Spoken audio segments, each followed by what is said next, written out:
શ્રી કૃષ્ણના દર્શન કરવાથી માનવ જન્મ સફળ થાય છે.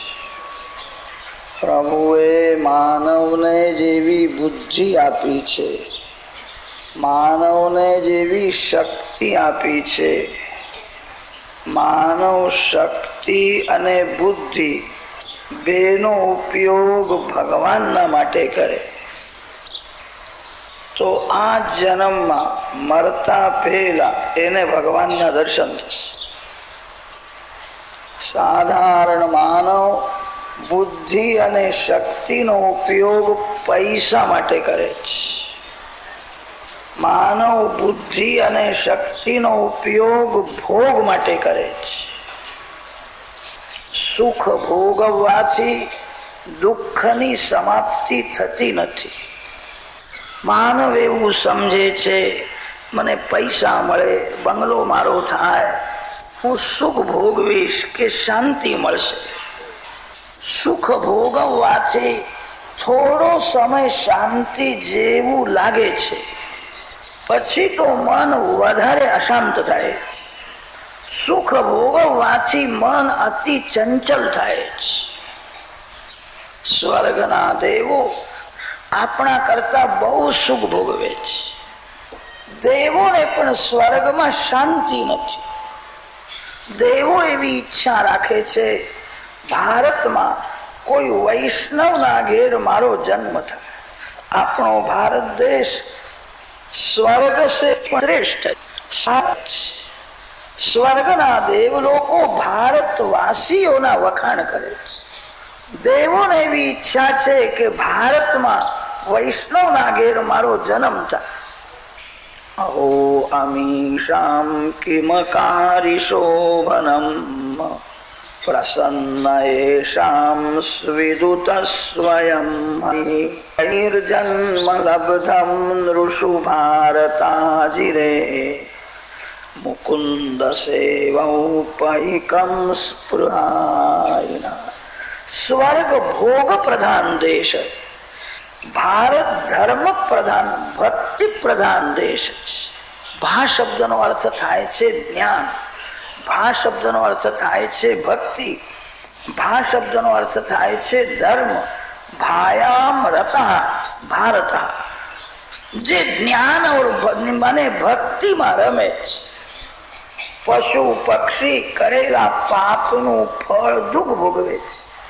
સ્વર્ગમાં દેવ લોકો કરેલા પુણ્યનું ફળ સુખ ભોગવે છે. સ્વર્ગમાં ભક્તિ થતી નથી. સ્વર્ગમાં પુણ્યનો નાશ થાય છે. નવું પુણ્ય કોઈ કરી શકે નહીં. પશુ પક્ષી પાપ કરી શકતા નથી. કદાચ કરે તો ભગવાન એમને ક્ષમા આપે છે. પશુમાં અતિશય અજ્ઞાન હોય છે. પશુ તેને કહે છે જે શરીરને જ આત્મા સમજે છે. શરીરનું સુખ એ જ મારું સુખ છે એવું જે સમજે ને પશુ કહે છે તમે બધા જ્ઞાની છો, તમે જાણો છો હું શરીર નથી. શરીરનું સુખ એ મારું સુખ નથી. શરીર મારું નથી. શરીર બગડે છે ત્યારે એને હું સુધારું છું. હું તો બગડેલા શરીરને સુધારનારો છું. હું તન નથી. માનવ જ્ઞાની છે. હું તન નથી તો પછી તનનું સુખ એ મારું સુખ નથી. હું શરીરથી જુદો છું. માનવ શરીરમાં જ પાપ અને પુણ્ય થાય છે. પશુઓમાં અતિશય અજ્ઞાન હોવાથી પશુઓ પાપ કરે તો પણ ભગવાન એને એક સજા કરતા નથી. પશુ તો કરેલા પાપનું ફળ દુઃખ ભોગવી રહ્યો છે. સ્વર્ગના દેવો પુણ્યનું ફળ સુખ ભોગવે છે. સ્વર્ગમાં નવું પુણ્ય થતું નથી અને પશુ યોનિમાં નવું પાપ થતું નથી. પશુમાં અતિશય અજ્ઞાન હોય છે. પશુનો સ્વભાવ સુધરતો નથી. પાપની સજા ભોગવવા માટે જ પશુનો અવતાર મળે છે. પશુને કોઈ દિવસ હસતો જોયો છે? પશુ કોઈ દિવસ હસતો નથી. પશુ દુઃખ ભોગવે છે. પશુ સુખ ભોગતો નથી. એને કરેલા પાપનું ફળ દુઃખ ભોગવવાનું છે. પશુનો સ્વભાવ કોઈ દિવસ સુધરતો નથી. પશુમાં અતિશય અજ્ઞાન હોય છે. બિલાડીએ ઉંદરની હિંસા છોડી છે એવું જોયું નથી, સાંભળ્યું નથી. જન્મથી મરે ત્યાં સુધી એ ઉંદરને મારે જ. એના પેટમાં અજીર્ણ હોય તો પણ મારે જ. એનો સ્વભાવ સુધરતો નથી. માનવનો સ્વભાવ સુધરે છે. તમે નાના હતા ત્યારે તમારો સ્વભાવ જેવો હતો એવો આજે નથી. સ્વભાવ સુધર્યો છે અને તેથી તો તમે બધી પ્રવૃત્તિ છોડીને કથામાં આવીને બેઠા છો. તમારો થોડો સ્વભાવ સુધર્યો છે. તમે ભગવાનના નામનો જપ કરશો, શાંતિથી કથા સાંભળશો, હજુ સ્વભાવ સુધરશે. જેનો સ્વભાવ અતિ સરળ, અતિ શાંત છે એને મરતા પહેલા જ મુક્તિના જેવો આનંદ મળે છે. માનવના દુઃખનું કારણ એનો ખરાબ સ્વભાવ છે. પુસ્તકો વાંચવાથી સ્વભાવ સુધરતો નથી. શબ્દ જ્ઞાન વધે છે. કથા બરાબર સાંભળે, કથાનો એક એક સિદ્ધાંત યાદ કરે, ભગવાનના નામનો જપ કરે, ભગવાનના સદગુણ જીવમાં આવે તો સ્વભાવ સુધરે છે. માનવનો સ્વભાવ સુધરે છે. આ કથા સાંભળ્યા પછી તમારો થોડો પણ સ્વભાવ સુધરવો જોઈએ. કથા સાંભળ્યા પછી તમારો સ્વભાવ ન સુધરે તો માનજો મેં કથા સાંભળી જ નથી. મેં તો સાંભળી, આ મહારાજને હજુ બરાબર કથા કરતા જ આવડતી નથી. તમે શાંતિથી બરાબર કથા સાંભળો અને વિવેકથી બરાબર સંત કથા કરતા હોય તો કથા સાંભળ્યા પછી થોડો સ્વભાવ સુધરે છે. કથા સાંભળ્યા પછી નવો જન્મ થાય છે. કથા સાંભળ્યા પછી પાપ છોડવાની ઈચ્છા થાય છે. કથા સાંભળ્યા પછી પ્રેમ વધે છે. માનવનો સ્વભાવ સુધરે છે. માનવેતર કોઈનો સ્વભાવ સુધરતો નથી. માનવ પાપ છોડી શકે છે. માનવ બહુ સાવધાન રહે તો સર્વકાળ ભક્તિ કરી શકે છે. પાપ અને પુણ્ય માનવ શરીરમાં જ થાય છે. માનવ સાવધાન થઈને ભક્તિ કરે તો આ જન્મમાં એને ભગવાનના દર્શન થાય.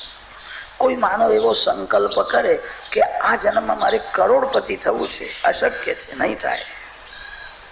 આખો દિવસ એ પૈસાના પાછળ પડે, પૈસા માટે બહુ પ્રયત્ન કરે તો પણ એ કરોડપતિ થઈ શકે. કરોડપતિ થવું અશક્ય છે. ભગવાનના દર્શન કરવા શક્ય નથી. તમે આજથી એવો સંકલ્પ કરો, મારે ભગવાનના દર્શન કરવા છે. મારા જીવનનું લક્ષ્ય હવે પૈસો નથી, પરમાત્મા છે. મારું જીવન હવે કેવલ ભોગ માટે નથી, ભગવાનના માટે. સત્સંકલ્પ ભગવાન સફળ કરે છે. સંકલ્પ બે પ્રકારના હોય છે, સત અને અસત. જે સંકલ્પના પાછળ કોઈ વિકાર છે, વાસના છે, કપટ છે, સુખ ભોગવવાની ઈચ્છા છે, એ અસત સંકલ્પ છે. અસત સંકલ્પને ભગવાન સાથ આપતા નથી. જે સત સંકલ્પ કરે છે, સત શબ્દનો અર્થ થાય છે પરમાત્મા. ઓમ, તત અને સત, આ ત્રણ નામ ભગવાનના છે. સત સંકલ્પ કરો, મને પરમાત્માના માટે સંકલ્પ કરો. ભગવાન સાથ આપશે, સફળ કરશે. સત્યનારાયણની કથામાં સાંભળ્યું હશે, ગરીબ બ્રાહ્મણ હતો, એને એવી ઈચ્છા થઈ કે મારે સત્યનારાયણની પૂજા કરવી છે. એની પાસે એક પૈસો નથી. કેવી રીતે સત્યનારાયણની પૂજા કરે?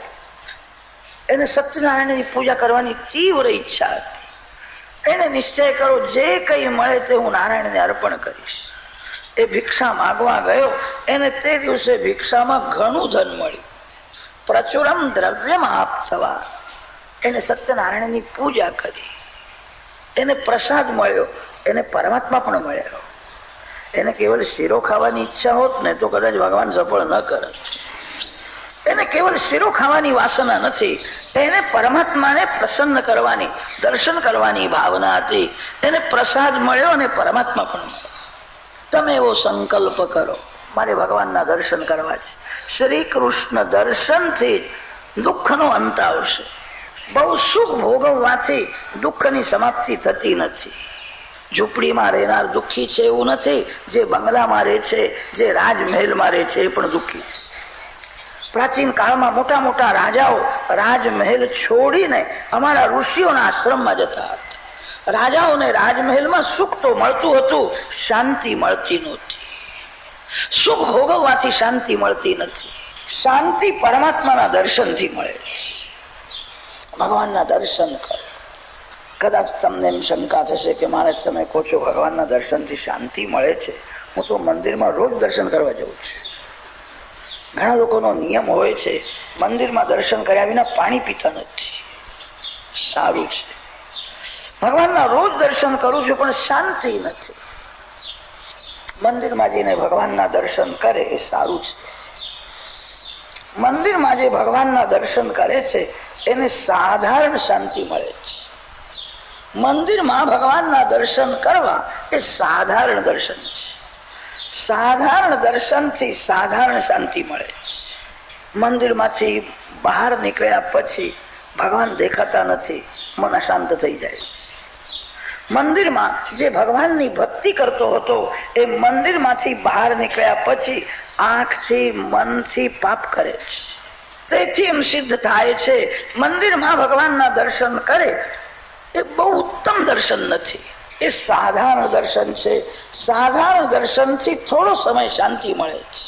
કેટલાક લોકો તો એવા હોય છે મંદિરમાં બહુ ભીડ હોય અને તે ભીડમાં કદાચ કોઈનો ધક્કો લાગી જાય તો મંદિરમાં ભગવાનના સન્મુખ એમને ક્રોધ પણ આવી જાય છે.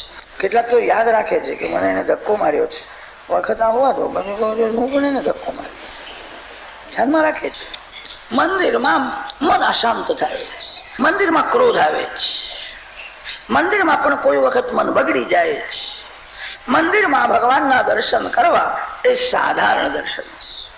મંદિરમાંથી બહાર નીકળ્યા પછી તમને જે દેખાય ત્યાં ભગવાનના દર્શન કરો.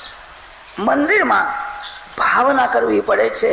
આંખને ભગવાન દેખાતા નથી, આંખને પથ્થરની મૂર્તિ દેખાય છે. આંખને પથ્થરની મૂર્તિ દેખાય છે તો પણ વૈષ્ણવ એવી ભાવના કરે છે આ પથ્થરની મૂર્તિ નથી, આ ભગવાન છે. લોખંડમાં જેમ અગ્નિનો પ્રવેશ થાય છે તેમ મૂર્તિમાં ભગવાનનો પ્રવેશ થાય છે. લોખંડને અગ્નિમાં તપાવ્યા પછી એને કોઈ લોખંડ સમજીને સ્પર્શ કરે તો શું થાય? લોખંડને અગ્નિમાં તપાવ્યા પછી લોખંડ રહેતું નથી, એ અગ્નિ થઈ જાય છે. લોખંડમાં જેમ અગ્નિનો પ્રવેશ થાય છે તે મૂર્તિમાં પરમાત્માનો પ્રવેશ થાય છે. જે ભગવાન વૈકુંઠ ધામમાં છે, જે ભગવાન સાકેત ધામમાં છે, જે ભગવાન કૈલાસ ધામમાં છે એ જ કૃપા કરીને મૂર્તિમાં પ્રવેશ કરે છે. આંખને ભલે મૂર્તિ દેખાય, વૈષ્ણવોને મંદિરમાં ભાવનાથી ભગવાનના દર્શન થાય. આજે ભગવાનના દર્શનમાં આનંદ આવ્યો. પથ્થરની મૂર્તિ જોવાથી આનંદ આવે છે. દુકાનમાં બજારમાં પથ્થરની મૂર્તિઓ ઘણી હોય છે, એમને જોવાથી આનંદ થતો નથી. જડ વસ્તુને જોવાથી આનંદનો અનુભવ થતો નથી. આનંદ ચેતન પરમાત્માનું સ્વરૂપ છે. મંદિરમાં ભાવનાથી ભગવાનના દર્શન કરે. આ મૂર્તિ નથી, સાક્ષાત ભગવાન.